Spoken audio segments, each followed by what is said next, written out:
Wade ak li ñeel dossier am ñu gis ni que ay avocat am génne nañu ab communiqué di xam le ni bu ñu saytoo li fi jot a jaar yépp boo seetee lenn rek moom moo taxoon jóg nguurub Sénégal mooy empêcher ko mu nekk candidat ñu gis également que état wu Sénégal lajjaat na perdre na ci li bu ñu sukkandikoo ci li tukkee ci yoon bu Monaco alors tey est-ce que bu ñu xoolee loolu comparé ko avocats yi ils ont pas raison.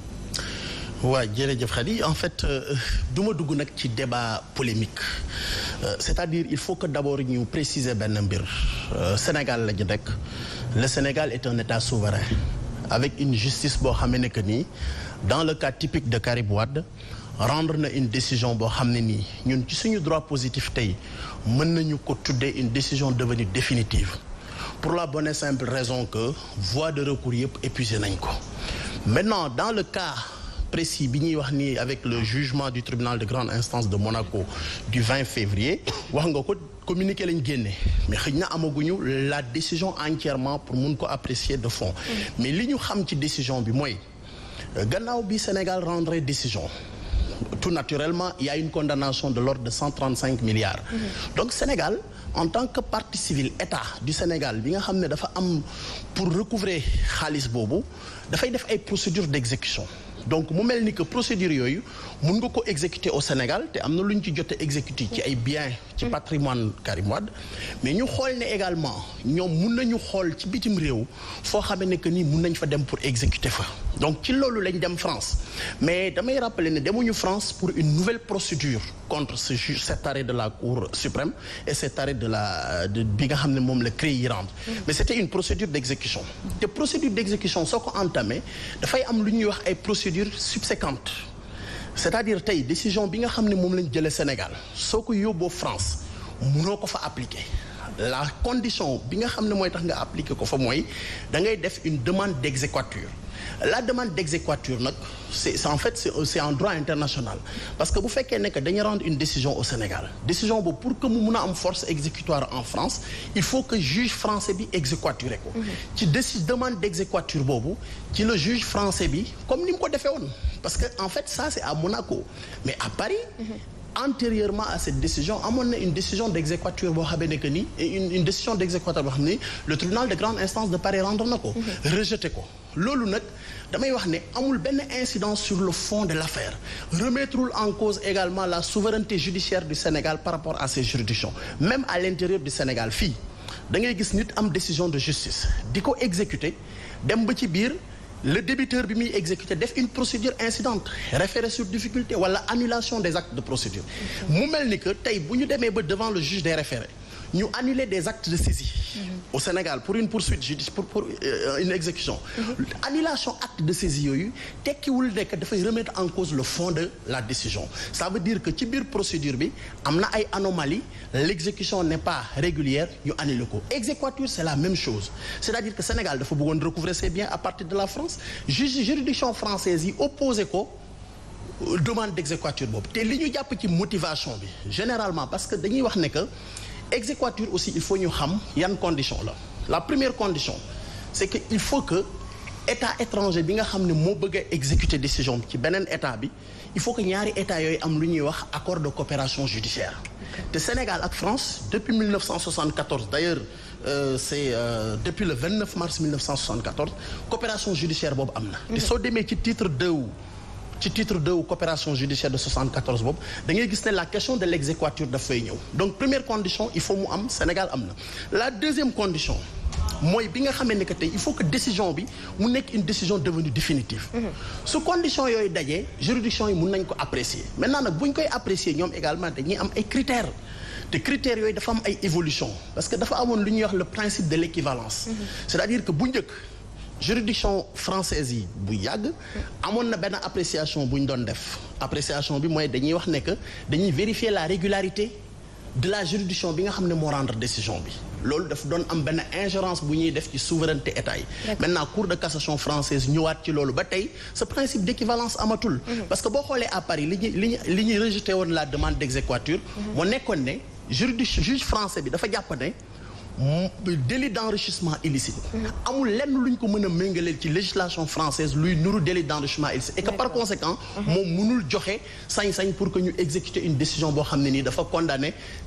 un citoyen sénégalais ci lu ñuy wax délit d'enrichissement illicite. D'accord dinañ ko gën a gas sax tout à l'heure ma bàyyi samay conseillers ñoom itam ñu jébbal seen i laaj Ndeye Dimet. Khady ma lay nuyu bu baax. maa ngi lay fay di nuyu ñu ñuy seetaan nuyu Fatima nuyu maître Pape Sène comme ni nga ko waxee rek am mbégte dalal ko maître expliqué nga décision bi mujjee juddu ca Monaco mais gis nañu boobu mooy dixième fois ñuy débouté état bu Sénégal ci mbiru Karim Wade parce que bu ñu laajee ñu confisqué ay biam duñ ko nangul mais man du ma wax sax bu Monaco bi moo mujj mais tey jii gis nañu temps yële passé li nga xamante ne mooy comité des droits de l'homme wax loo xamante ne ni gis na ni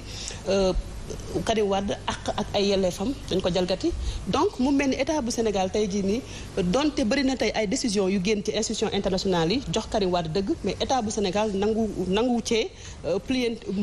plié wu ci décision yooyu. mais Ndeye Dimet il faut faire la part des choses c'est-à-dire xam nga tey bu ñuy wax la décision du tribunal de grande instance de Monaco. bokkul dara. ak li nga xam ne moom le comité des droits de l'homme des Nations Unies. yooyu c'est-à-dire yooyu. moo tax ma ne la lii am ni peut-être le 20 février bi la am. mais amoon na déjà institution internationale déjà prononcé woon nañ ci mbiru Karim Wade. mais bu ñu ko analyser en termes de nombre de décisions man li ma wax mooy effectivement loolu c'est le factuel lu am la dinañ gis ay décisions mais dama ne le point de départ c'est la décision bi nga xam ne les juridictions sénégalaises ñoo ko rendre souverainement te mu devenir définitive. autrement dit tey bu Sénégal jëloon option bañ a exécuter Karim Wade à l'étranger doo dégg décision yooyu moo jël option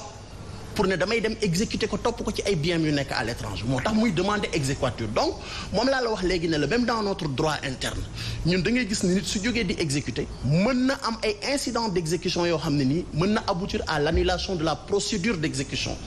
ak par les actes de saisie mais loolu du remettre en cause les fondements même de la décision en droit ça il faut le dire par contre suñu demee ci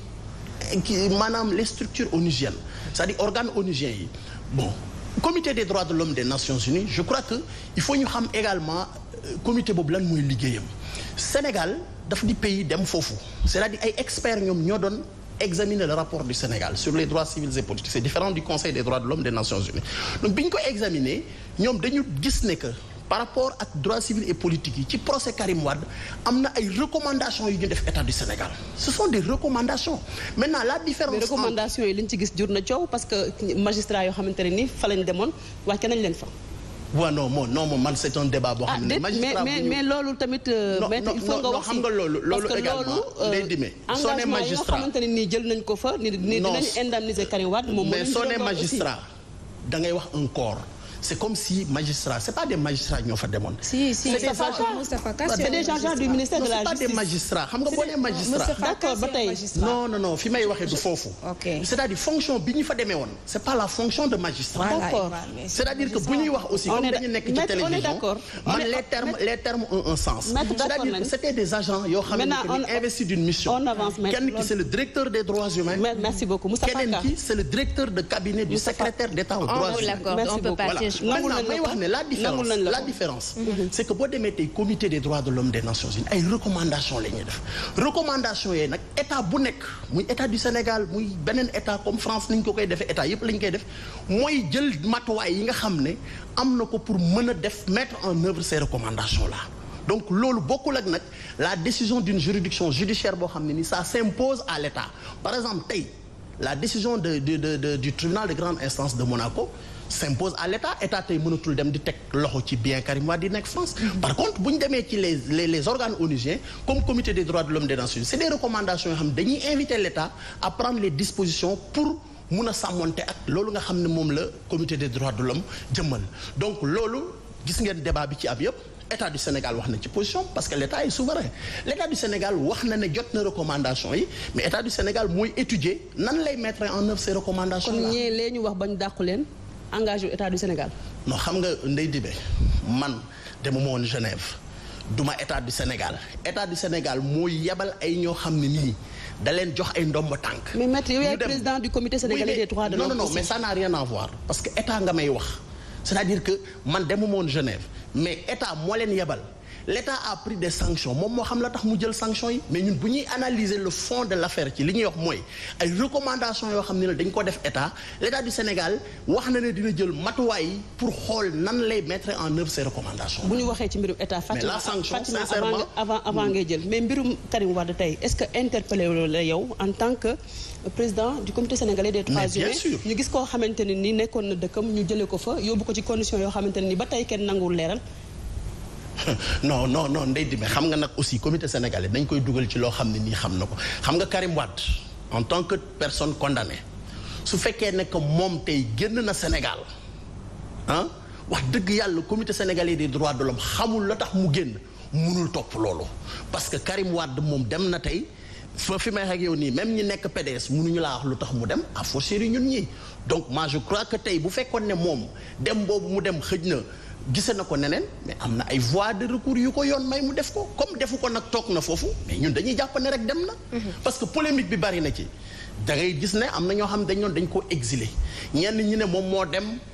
gratuitement ba gisoon nga ci débat bi am na ñoo xam dañ doon joxe ay date ne dana ñëw ba fi ñuy wax ak yow nii même waa PDS yi nga xam ne ñoo nekk ak moom tey ma collègue am ak camarade am mais mënuñu la cee wax lu wóor à fortiori ñun ñi nekk donc à la périphérie donc moi je crois que dafa am domaine yoo xam ne que ni aussi. non ñenn ci ñoom am na ñu wax ne Karim dañ ko génne réew mi. waaw moom laa lay wax xam nga débat bi c'était un débat polémique. ñi ne nañ dañ ko génne même PDS am na ñoo xam ne ni jàpp ñoon ne génn parce que ki ne nee na dana ñëw. ku ñu exilé kay xanaa du yow yaay sàkku kañ ngay ñëw donc moi je crois que c'est un débat polémique boo xamee ne que nii xëj na moom ndey mbill gi rek moo mun a édifier sénégalais yi comme nag moom mu ngi foofu toog na wax dëgg yàlla xaw ma mu ngi communiquer ak ñi mu war a communiquer mais li ñu constaté mooy mu ngi bitim réew depuis presque bi ñu paree élection ba léegi déggatuñ ko ci débat boobu. mais nañ jàpp ne xëj na moom mu ngi fa bu ñëwee aussi ëllëg ñu xam ne ñëw na. d'accord Fatima. merci beaucoup Khady alors maître ñu lay nuyu bu baax alors maître par rapport ak li nga xamante ne moo di ba tey mbirub Karim Wade bi parce que am na boroom xam-xam yoo xamante ne jàpp nañ ne dañoo war a rejuger li nga xamante ne moom moo di procès bu Karim Wade bi ndax yow jàpp nga ne loolu lu war a mën nekk la. waaw xam nga loolu man mës naa ci débattre xam nga aussi dama commencé léegi wax la souveraineté des États xam nga tey État du Sénégal dafa am souveraineté. juge Sénégal yi dañuy rendre décision boo xam ne ni c'est devenu définitif. maintenant bu fekkee ne que comité des droits de l'homme dafa am ay observations yu mu def par rapport ak pacte international relatif aux droits civils notamment le point 14. di wax ne que CREI yi offrirul possibilité. par rapport à un justiciable pour que mu mun a am double mu mën a am possibilité ñu àttewaat ko kooku defe naa ne bu ñuy def recommandation bi xëj na dafay dem dans le sens wax État du Sénégal mu jéem a sàmmonte ak point 14 boobu mais décision bi nga xam ne rendre nañ ko mu dekk une décision devenue définitive te ak suñu constitution tey li mu wax ci li nga xam ne moom la ñuy wax ci les arrêts qui sont de la Cour suprême la loi organique portant Cour suprême li mu wax ci article 97 permettre tul décision yooyu ñu mun ci ñëwaat je crois que bu ñu confronter décision yooyu effectivement mun nañu am position que ne mënatuñu remettre en cause cette décision là mais par contre recommandations yi nga xam ne comité bi def na ko pour que ñu mun a apporter des réponses législatives par rapport donc à la CREI je crois que loolu État du Sénégal mën na ci réfléchir. mais jàpp nañ ne politique moo ko lal moo tax nanguwuñu dugg ci détails yu rejuger li nga xamante ne moom moo di procès bi parce que ñoom loolu la ñu avancé. waaw man moom jàppuma loolu man dama jàpp ne tey muy Karim Wade muy keneen ak keneen képp koo xam ne ni àtte nañ la fi magistrat yi lay àtte bokkuñ ci benn parti politique. et seen conscience loi dong la. donc man jàpp naa loolu parce que nag bu ñu nee affaire politique la ça veut dire que ñi ko doon àtte c'est des politiques te alors que man gëm naa ne tey les magistrats du Sénégal amuñu syndicat amuñu parti politique. ce sont pas des politiques mais jàpp nañ ne quand même ñi ko téye également di tax ñu jàpp ko c'est juste de la politique. waaw mais xam nga loolu débat boobu parce que aussi il faut ñu nangu ne que même su fekkee ne que dañuy wax souvent ne que le ministère public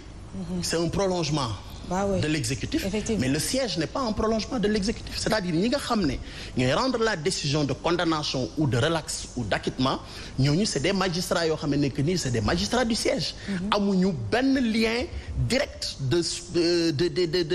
ci seen liggéey ak le ministère de la justice donc man defe naa ne également il faut que parfois bu ñuy débattre sur l'activité judiciaire ñuy def la part des choses entre les fonctions judiciaires parce que le parquet n'est pas le siège te ci kaw loolu ñun ci la ñuy wax ne juge yi nga xam ne ñoom ñooy les juges assis te ñu vraiment estampillé leen de juges totalement indépendants ñoo rendre cette décision. Le parquet n'est pas le siège mais également day jouer rôle bu am solo ci biir procès aussi. Oui mais c'est une partie. C'est une partie au procès. Parquet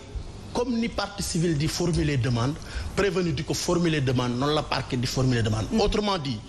parquet mën na demander ñu tëj nit.